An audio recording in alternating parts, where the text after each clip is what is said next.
शङ्करांश भूम शङ्करार्यपीठसद्गुरून् शुद्धसत्त्वभासुरान् सुवर्त्मनीतभूसुरान् सर्वभूतसौख्यदान् क्षमाकरान् यतीश्वरान्। श्री गुरुभ्यो नमः। हरिः ओम्।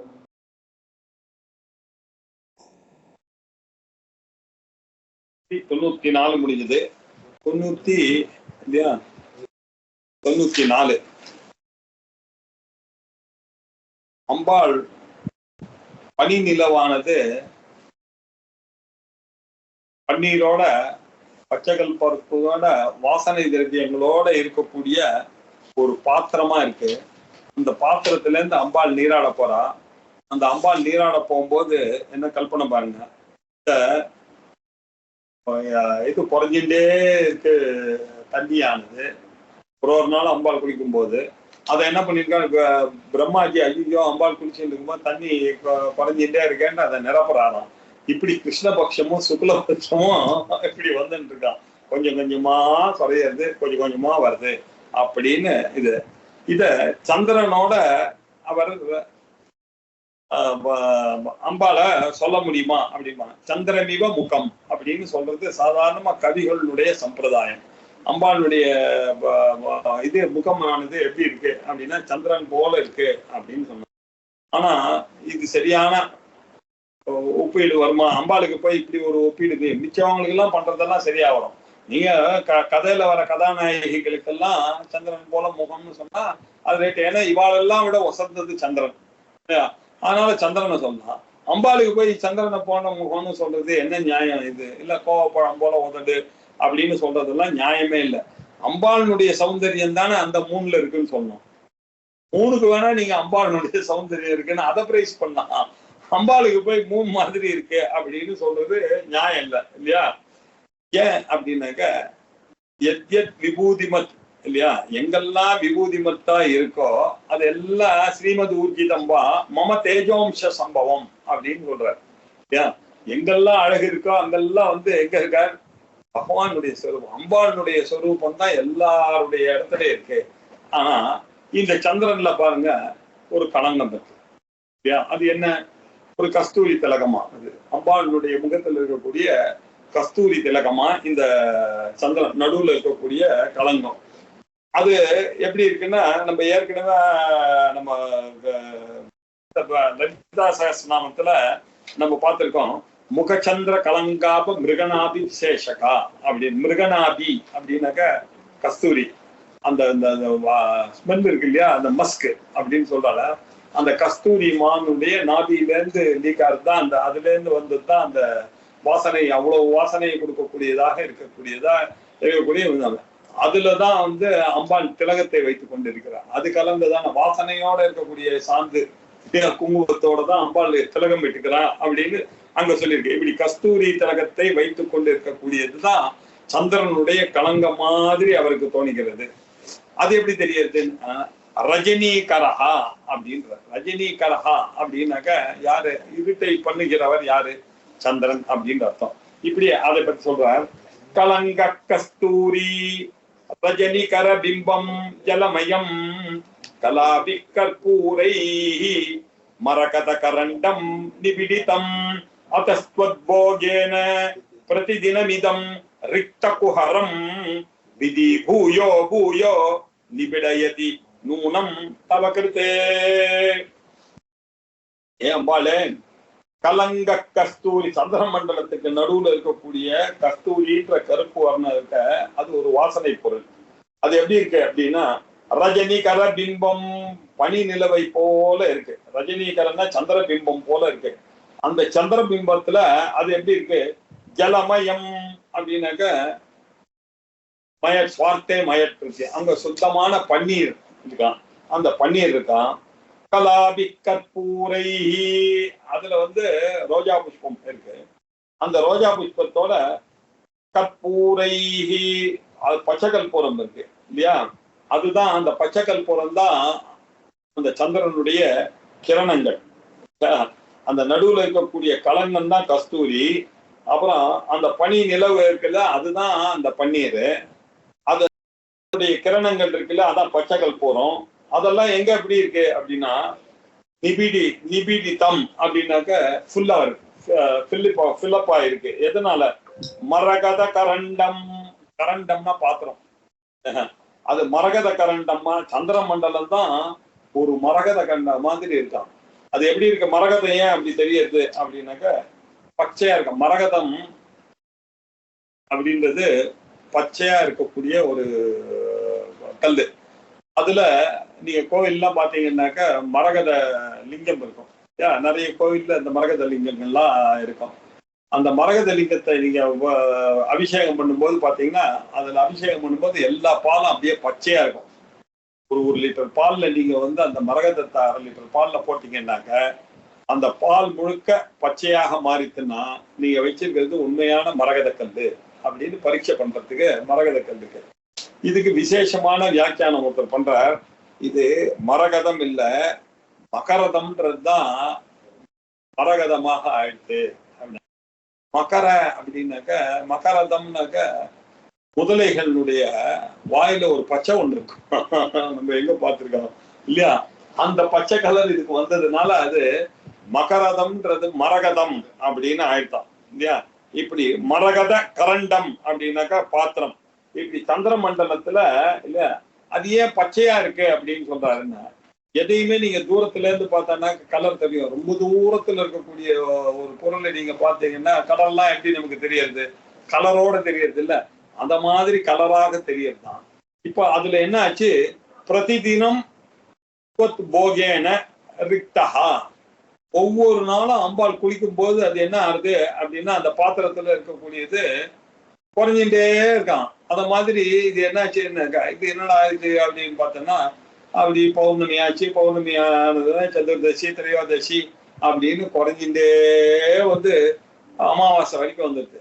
திருப்பி என்னடா இது அமாவாசை வரைக்கும் வந்துருதுன்னு இப்படி அப்படி பண்றது அப்படின்னு பிரம்மா பார்த்தான்.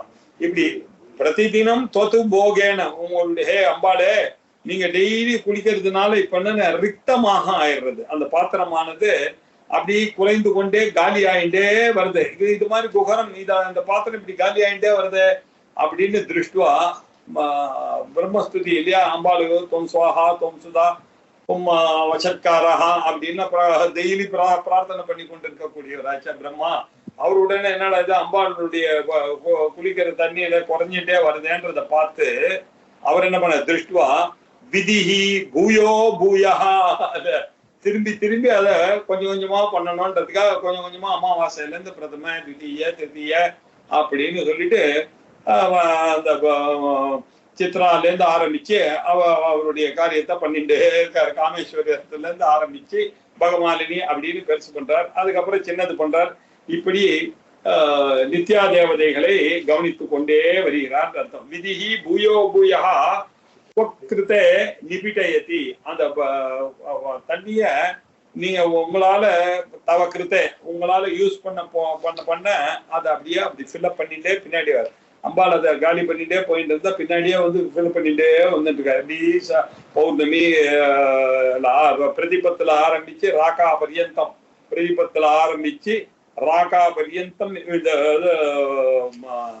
இந்த ஃபில்லிங் அப் ஆனது நடந்து அம்பாள் ரிக்தம் பண்ணிட்டே இருக்கார். இவர் திருப்பி நிபிடம் பண்ணிட்டு அதாவது ஃபில்அப் பண்ணிட்டே இருக்கார் அப்படின்னு சொல்றாரு. அப்படின்னா இந்த தேவியினுடைய அந்த நீரோட்ட பெருமை இருக்கு இல்லையா, அது ஒரு தமாஷான பெருமை. இது அந்த நிலவுல இருக்கக்கூடிய களங்கமானது கருப்பா இருக்க மாதிரி நமக்கு தெரியுது இல்லையா, அத கஸ்தூரி அப்படின்ற நினைச்சுக்கோங்க. நிலவினுடைய கிரணங்கள் இருக்கு தெரியுமா, அதுதான் பச்சைக்கல் போற தூள் அம்பாளினுடைய கிரணங்கள். அந்த பனி நிலவு தான் பன்னீர்ல இருக்கக்கூடிய பாண்டமா இருக்கு. அதுல எப்படி இருக்குன்னாக்க வெண்மையான கடல் தூரத்துல இருந்து பார்க்கும்பொழுது வண்ணமாக தோன்றது போல அந்த சந்திர மண்டலமும் பச்சைக்கல்லாகிய மரகத கல்ல செய்த பாண்டம் மாதிரி தோணுகிறதாம். அப்ப அந்த தேவி என்ன பண்ற, பௌர்ணமி அன்னைக்கு பிறகு கிருஷ்ணபட்சத்துல கொஞ்சம் கொஞ்சமா அது தேய்ஞ்சுட்டே வருது. தேய்பிறையில அப்படி தேய்ஞ்சுட்டே வரும்பொழுது அது அம்பாள் குளிச்சுட்டு இருக்கா அப்படின்ற ஒரு ஓமையை சொல்றாரு. நீராடிட்டு இருக்கா. அப்போ என்ன பண்றது, இந்த கலைகள்லாம் கொஞ்சம் கொஞ்சமா குறைஞ்சுட்டே வருது. தேதுதசி, திரையோதசி, துவாதசி, ஏகாதசி, தசமி, நவமி அப்படின்னு குறைஞ்சுட்டே வந்துட்டு இருக்கு தேய்பிறை நாட்கள்ல. திருப்பி அதை பார்த்து இவர் என்ன பண்றாரு, இப்படி இருக்கேன்றதுக்காக பார்த்துட்டு பின்னாடியே வந்து 15 நாள் ஆன உடனே இவர் என்ன பண்ணார், கொஞ்சம் கொஞ்சமா அந்த கலை குறையிறதால முழு நிலவு வரைக்கும் இவர் அதை ஃபில்அப் பண்ணிட்டே இருக்காரு. அம்பாளுடைய நீரான திருப்பி இந்த கிரமமா வரணுமே அப்படின்றதுக்காக இந்த திதி நித்தியெல்லாம் அம்பாளுடைய குடிக்கிறதுக்காக தான் கூடவே இருந்து கொண்டு இருக்கிறார்கள். இப்படி பிரம்மா கொஞ்சம் கொஞ்சமா அந்த அமுத கடல்ல அந்த மரகத பாண்டத்துல அப்படி அந்த நீரை நிரப்பி வச்சு கொண்டே இருக்கக்கூடிய விஷயத்தை சொல்லக்கூடியதான சந்திரனே அம்பாள் ரூபமாக இருந்து அம்பாளுடைய காரியத்தை காண்பிக்கிறா அப்படின்னு பிரதிபத்துல இருந்து ராகா பரியந்தம்,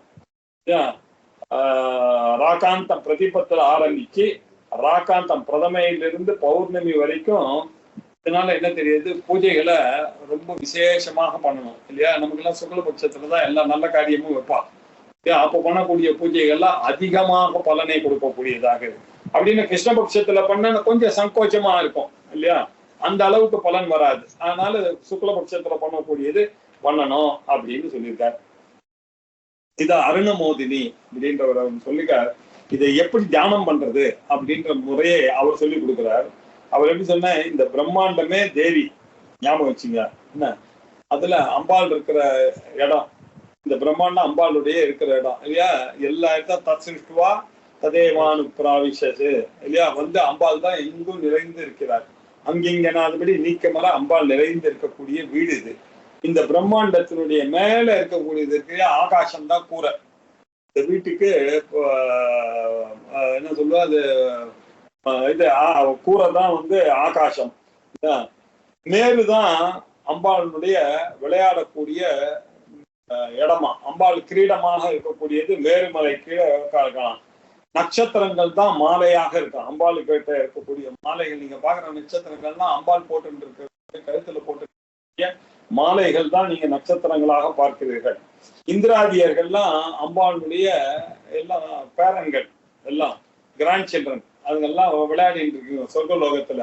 அவளுக்கு கொடுத்தா அம்பாளுக்கு ஹெல்ப் பண்றதுக்காக காரியத்தை பண்ணிட்டு விளையாடிட்டு இருக்குங்க. அம்பாளை வந்து ஹாப்பியா வச்சுட்டு இருக்குங்க. பிரம்மாதியர்கள்லாம் இருக்காங்களா, அந்த பிரம்மா சிவன் இவர்கள்லாம் அவர்கள்லாம் என்ன பண்றார்கள், கொஞ்சம் இதெல்லாம் குழந்தைகள்னாக்கா அவர்கள்லாம் யுவாவாக இருந்து கொண்டு புத்திரஸ்வரூபமாக இருந்து கொண்டு இந்த உலகத்துல இருந்து கொண்டு இருக்கார்களாம். சூரியன் தான் எப்படி இருக்காருனாக்க விளக்காக இருக்கிறார். அம்பாளுடைய வீட்டுல விளக்கு வேணுமே, அதுக்கு சூரியனா இருக்கார்.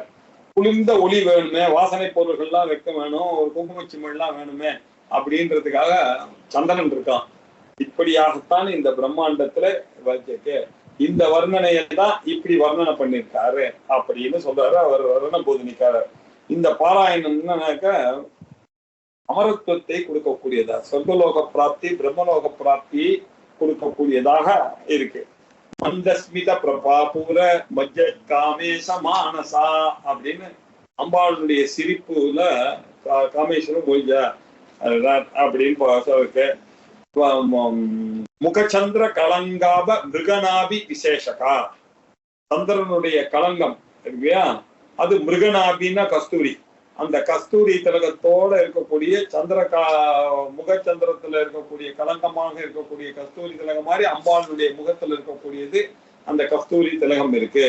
சாரு சந்திர கலாதரா, அழகான சந்திர கலைகளை தரித்து கொண்டு இருக்கக்கூடியவள் அம்பாள்னா இப்படி இப்படி புரிஞ்ச சந்திரனிபா அப்படின்னு சொல்லக்கூடியதெல்லாம் இருக்கு. இது எப்படி பாஷ்யத்துல என்ன விசேஷமா இருக்குன்னா, தர்ஷாத்யாக பூர்ணிமாந்தாசு கலாஹ பஞ்சதசாஸ்தே தேஷு ஷோடசி து கலா ஞேயா சச்சிதானந்த ரூபிணி அப்படின்னு. இதுல என்ன நம்ம தெரிஞ்சுக்க வேண்டியதுன்னு சொல்றோம்னா, 15 கலைகள் இருக்கு. இந்த 15 கலைகளும் பஞ்சதச கலைகளும் பஞ்சதசாட்சரி மந்திரத்தை குறிக்கிறது. இந்த பஞ்சதசாட்சரி மந்திரத்தை என்ன தெரிஞ்சின்ற பிறகு அது ஷோடசீத்து, இதுக்கு மேல சாதா கலான்னு ஒண்ணு இருக்கு. மகாநித்யான்னு நடுவில் உட்கார வச்சு போய் இங்க 15 நித்தியைகள் மாத்திரம்தான் சொல்லியிருக்கு. ஆனா நடுவில் இருக்கக்கூடிய அம்பாளை அப்படி புரிஞ்சுக்கிற மாதிரி விட்டுருக்கு. அந்த மகாநித்யா தான் ஷோடசி அப்படின்னு புரிஞ்சுக்கணும். அந்த ஷோடசியினுடைய ரூபம் என்ன, சச்சிதானந்த ரூபிணி, சச்சிதானந்த ரூபமாக இருக்கிறாள் அப்படின்னு சொன்னார் இல்லையா. இந்த அம்பாள் யூஸ் பண்ற பாத்திரம் இருக்கு தெரியுமா, அதுக்கே லோகத்தை இப்படி உய்விக்க கூடியதான சக்தி இருக்கு அப்படின்னு சொன்னா, அந்த மரகத பாண்டத்துக்கு இல்லையா, அந்த பச்சைக்கல் பூரம் அதோட போட்ட அந்த பாத்திரத்துக்கே இவ்வளவு, அதுக்கே பயந்துன்னு ஓடி வராரு பிரம்மான்னாக்க, இவ்வளவு பெரிய இந்த அம்பாளுக்கு என்ன ஒரு பவர் இருக்கணும் அப்படின்னு. அம்பாள் எப்படி அந்த லோகத்துக்கு ஹெல்ப் பண்றா, அந்த பாத்திரத்தை ஃபில்அப் பண்றதுனால இந்த உலகம் எல்லாம் இவ்வளவு தூரம் இயங்கி கொண்டு எல்லாரும் சந்தோஷமாக இருக்கிறாங்கன்னா அந்த அம்பாளுடைய வீரியமானது என்ன அப்படின்னு நினைச்சு பார்க்கறதுக்காக இந்த ஸ்லோகத்தை ஆச்சாரியால் எழுதியிருக்கார் அப்படின்னு சொன்னார். பௌர்ணமாஸ்யாம் சந்திரபிம்பே யாத்வா ஸ்ரீ லலிதாம்பிகாம் ஆயுஷ்கரம் அப்படின்னு சொல்லியிருக்கு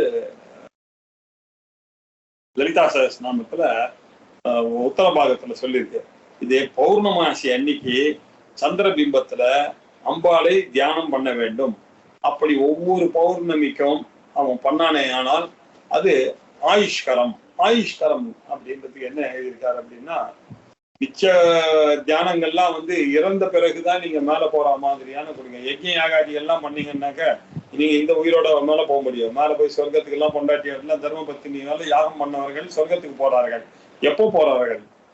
இறந்த பிறகுதான் போவார்கள். எல்லாருக்கும் இறந்த பிறகுதான். ஆனா இந்த லலிதா சஹஸ்ரநாமத்துல ஒரு விசேஷம் என்ன, நம்ம இருக்கும் பொழுதே அது நமக்கு நல்லதை கொடுக்கக்கூடியதாக இருக்கக்கூடியது. அதையும் கொடுக்கும், ஆயுஷ்கரத்தையும் கொடுக்கும், அதுக்கப்புறம் பிரம்மலோக பிராப்தியும் கொடுக்கக்கூடியது. அதனால ஆயுஷ்கரம் அப்படின்னு ரொம்ப விசேஷமாக போட்டுருக்கா இல்லையா. இதுல அம்பாளை உபாசிச்சேன்னா என்ன வரும் அப்படின்னு ஒருத்தர் சொல்ற, நித்திய திருப்தா அப்படின்னு அவருடைய பேரா இருக்கிறதுனால இங்க நம்ம வாழும் பொழுது சந்தோஷத்தோட வாழ முடியும். போதும் என்ற மனம் எல்லாருக்கும் வர்றது ரொம்ப, அது வந்துட்டுனாலே ஜெயிச்சாச்சு இந்த உலகத்தை. அந்த எண்ணத்தை கொடுக்கக்கூடியதாக இருக்கக்கூடிய ஆத்மாராமமாகவும் ஆத்ம கிரீடா ஆத்மாராமகான்னு சொல்லக்கூடியதாக இருக்கக்கூடிய அம்பாளுடைய சாதா கலையினுடைய சொரூப வர்ணனம் தான் இந்த ஸ்லோகமானது. இதை சாதாரணமா நம்ம புரிஞ்சுக்க கூடாது. சாதா கலையினுடைய வர்ணனை இது அப்படின்னு. இது எப்படி அப்படின்னாக்க, அனாமிக்கால போய் மோதிரம் போடுறோம் இல்லையா. பேர் இருக்கக்கூடிய தர்ஜனிக்கு, பேர் இருக்கக்கூடிய மத்தியமாக்கு, பேர் இருக்கக்கூடிய மோதிரத்து இது கனிஷ்டிகாலாம் போடாம பேரே இல்லாததுக்கு தான் மோதிரம் போடுறது. அதுலதான் விசேஷமானது இருக்கு. பாக்கி விரல்லாம் போடாம அதுல போடுறோம் அப்படின்னு சொல்லி விசேஷமாக சொல்லியிருக்கு.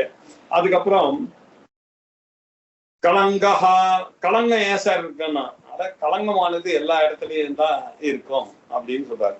சாட்சிகள் சொல்ற, களங்கமானது எங்கதான் இல்லை, எல்லா ராத்திரியும் கலங்கம் இருக்கும் சார், அதெல்லாம் ஒரு பெரிய விஷயமே கிடையாது, டிஃபரன்ஸ் ஆஃப் ஒப்பீனியன் எல்லாம் இருக்கும் அப்படின்னாரு. எங்க இருக்கு அப்படின்னாக்க, கைலாசத்துல அந்த சிவன் கழுத்துல இருக்கக்கூடிய பாம்பானது எப்ப பார்த்தாலும் அங்க விநாயகர் வந்தாலும் அந்த மூஞ்சரை பார்த்து விரட்டிட்டே இருக்கும். பார்த்து நம்ம எப்படா விநாயகர் போறாரு கோத்தலான்னு பார்த்துட்டு, இதுதான் குடும்பம் தான் இருக்குமா என்ன. அது இந்த இதை பார்த்த உடனே விநாயகர் முருகனை பார்ப்பாங்க. முருகர் அந்த மயிலோட, அந்த மயில் இருக்க எப்படா இந்த நாகத்தை இருக்கலான்னு அது பார்த்துட்டு இருக்கான். இப்படிதான் குடும்பத்துல இருக்கக்கூடியதுதான். இது போராட்டுக்குன்னு அம்பாள் சிங்கத்துல வருவான். அந்த சிங்கமானது எப்படா என்னை விட பெருசா அப்படின்னு அந்த யானையை பார்த்து ஒரு போடு போடணும்னு அது பார்த்துட்டு இருக்கான். இப்படிதான் இருக்கும் குடும்பம்னா. இது எல்லாம் சேர்ந்து அதையும் மீறி இருக்கக்கூடிய அழகுகள், இதுடைய குறைபாடுகள்லாம் மனசுக்கு வரும். இல்ல கிருஷ்ணபக்ஷம் வரும், சுக்லபக்ஷம் வரும், அதெல்லாம் கலங்காமல் இருக்கணும் அப்படின்ற ஒரு நெறிப்படுத்துவதற்காக சொல்லப்பட்ட ஸ்லோகமாக இருக்கணும். கலங்கஹா அப்படின்னா லாஞ்சனம், அடையாளம், களங்கம் அப்படின்னு அர்த்தம். கஸ்தூரி, மிருகநாபிகி, மிருகத்துல அந்த கஸ்தூரிமானுடைய நாபியில் இருக்கக்கூடியது ஒரு ரஜினீகர பிம்பம் ஜலமயம். இந்த சந்திரபம் ரஜினீகரன் அப்படின்னாக்க, ரஜினின்னாக்க இருட்டு, இருட்டை உண்டாக்கிறவர் யாரு? சந்திரன். பகலை உண்டாக்குற திவாகர் யாரு? அவரு அவரு சூரியன். இப்படி ரஜினீகர பிம்பம், இந்த சந்திர பிம்பம் ஜலமயம். அது ஜலமயம்னா என்ன இல்ல, மய பிரத்தியம் பிராமணமயம், கிராமஹானா பிராச்சுரியார்த்தே இல்லையா. திதிப்பு மயம் எல்லாம் போட்ட ஸ்வீட் அவாத்துல அப்படின்னாக்கா என்ன அர்த்தம்? விகாரார்த்தே மயட்டு. இங்க ஜலமயம் அப்படின்னா என்ன அர்த்தம்? ஸ்வார்த்தே ஜலம். ஜலமயன பன்னீர் மயமாக இருக்கு அப்படின்ற அர்த்தம். இல்ல ரோஜா புஷ்போதகம் மாதிரி இருக்கா அங்க இருக்கக்கூடியது அந்த சந்திர பிம்பமானது. அதுல திவிடித்தம் அந்தఃபூரிதம் மரகத கரண்டம், அதுல ஃபுல்லா தண்ணி இருக்கு. மரகத பாண்டம், சந்திரமண்டலம் எனக்கூடிய மரகத பாண்டம் இருக்கு. அந்த மரகத பாண்டத்துல ஃபுல்லா இருக்கு. அது என்ன பண்ற அம்பாள் ஆண்டவள் ஃபுல்லா இருக்க என்ன அதை டெய்லி யூஸ் பண்ற. அதஹா இதம் பிரதிதினம் போகேன ரிக்தஹா, உங்களுடைய போகத்தினால அம்பாளே கொஞ்சம் கொஞ்சமா குறைஞ்சுட்டே வருது. அது நாள்தோறும் அம்பாள் நீராடுறதுக்கு போறதுனால இது ரிக்தமா இருக்கு. இத திருஷ்டுவா, இத பார்த்தாரு கலங்கி போயிட்டார் பிரம்மா. இந்த விதிஹினா பிரம்மாஜி. பிரம்மா பூயோ பூஹோ பூயோ நிபிடயத்தி நூனம், அதை மீண்டும் மீண்டும் அதை நிரப்புகிறார். பிரதிபத்திலிருந்து ராகா வரைக்கும் விடாம அதை குழப்பிக் கொண்டே இருக்கார் அப்படின்னு சொல்லக்கூடியது அபன்னவ அலங்காரம் அப்படின்னு பேரு இல்லையா. இதுக்கு உத்பிரேட்ச அலங்காரம் போன ஸ்லோகத்தை பார்த்தோம். இதுக்கு அபன்னவனா மறைச்சு புகழறது இல்லையா. மறைச்சு இந்த களங்கம் அப்படின்றது போய் கஸ்தூரி திலகத்தோட ஒப்புறது இல்லையா. நிலவுனுடைய கிரணத்தை போய் பச்சகல் பூரத்தோட ஒரு கனெக்ஷன் கொடுக்கறது. அப்புறம் பனி நிலவை போய் பன்னீராக கொடுக்கறது. அப்புறம் சந்திர மண்டலத்தை போய் மரகத கல்லு போன்ற பாண்டமாக நினைக்கிறது. இப்படி கிருஷ்ணபக்ஷத்தை இல்லையா கொஞ்சம் கொஞ்சமா நீராடி குறையற மாதிரி நினைக்கிறது. சுக்லபக்ஷத்தை கொஞ்சம் கொஞ்சமா பில்லி அப்படியே பதவியாக வரா மாதிரி இருக்கிறது அப்படின்றது. அதெல்லாம் அலங்காரங்களாக எழுதப்பட்டதான ஸ்லோகங்கள் இதெல்லாம் இல்ல. அது மட்டும் இல்லாமல் இந்த ஸ்லோகம் என்ன பிரயோஜனம் அப்படின்னாக்க, பாராயண பலன் தேவியினுடைய அருளால் அமரவாக ஆகலாம் இல்லையா அப்படின்னு சொல்லக்கூடியதாக இருக்கு. இதை என்ன பண்ணா பிரயோக சாஸ்திரத்துல ஒரு தங்க தகடுல ஓம் ஹ்ரீம் ஹ்ரீம் ஹ்ரீம் அப்படின்னு 3 தடவை எழுதி கிழக்கு முகமாக உட்கார்ந்து நெய் விளக்கை ஏற்றி 1000 அப்படின்ற எண்ணிக்கையில 45 நாளைக்கு தொடர்ந்து அதை பண்ணி அதை ரட்சையா கட்டி கொண்டு விபூதி இட்டு கொண்டால் இல்லையா. முக்கியம் தேங்காய் பழம் இல்ல வெண்பொங்கல் இதை நைவேத்தியம் பண்ணோமே ஆனால் இஷ்டகாமியாப்த சித்தி பிரதம் ஸ்லோகம் அப்படின்னாரு. நீங்க நினைக்கக்கூடியதையெல்லாம் நடத்தி கொடுக்கக்கூடிய வல்லமை உடையதாக இருக்கக்கூடிய ஸ்லோகம். கலங்க கஸ்தூரி ரஜனிகர பிம்பம் ஜலமயம் கலாபி கற்பூரை மரகத கரண்டம் நிபிடிதம். கரண்டம்னா பாத்திரம். போகேன உங்களுடைய போகத்தினால பிரதிதினமிதம் வித்தகுஹரம், அந்த பாத்திரம் கொஞ்சம் கொஞ்சமா காலி ஆயிட்டே இருக்கு. இத பார்த்து விதிஹி பூயோ பூயோ நிபிடயதி நூனம் தவ கிருத்தே, தங்களுக்காக இதை பண்ணி நிரப்பி வைக்கிறார். உங்களுக்காக தினமும் இதை நிரப்பி வைக்கிறார் அப்படின்னு ரொம்ப அருமையான ஸ்லோகத்தை பார்த்தோம். இப்படி 94 ஸ்லோகங்கள் பார்த்திருக்கோம். 99வது ஸ்லோகம் இதை அடுத்த பார்க்கலாம். 95வது ஸ்லோகம் அடுத்த வாரம் பார்க்கலாம். ஓம் பூர்ணமத பூர்ணமிதம் பூர்ணாத் பூர்ணமுதச்யதே பூர்ணஸ்ய பூர்ணமாதாய பூர்ணமேவாவசிஷ்யதே. ஓம் சாந்தி சாந்தி சாந்தி. ஹரி ஓம். ஸ்ரீ குருப்யோ நமஹ. ஹரி ஓம். நமஸ்காரம் சார். नमस्कार सर. नमस्कार सर. नमस्कार सर. नमस्कार. நமஸ்காரம் சார். நமஸ்காரம்.